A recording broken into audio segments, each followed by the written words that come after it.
There are black families affiliated with La Silva, aka Jim, and they're very concerned about this. They are fat and short.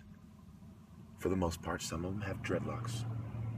They are all kicked out of the Igbo tribe for 7 generations. And 77 days later, they may prove themselves. So saith the ancestors and the Lord. No doubt they will use mental health, and that will set it off.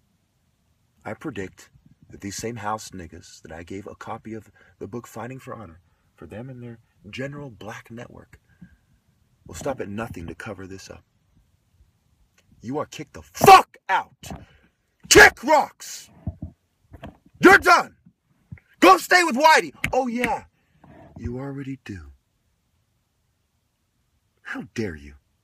How dare you? There isn't 2 of your family members that I couldn't slaughter at the same time in ancient combat. How dare you? How dare you address me about martial arts? You're like a fat fucking house nigga programmer manager or something. You know, the typical sellout to God. You know, some kind of pussy. You know, like those for-profit bitches or something. You're like that. Wait, some of you probably are that. For the record, it was their failure to adhere to our culture, Christian morality, and basically common sense, you know, not to mistreat your own, not to snake your own, not to pretend that you're the prince when you're a short fat idiot. And the prince obviously is the top martial artist. And for the same reason the white man couldn't possibly be, your family couldn't possibly be. So you teamed up with him. You put your family over God, our tribe, our ancestors, and everything sacred.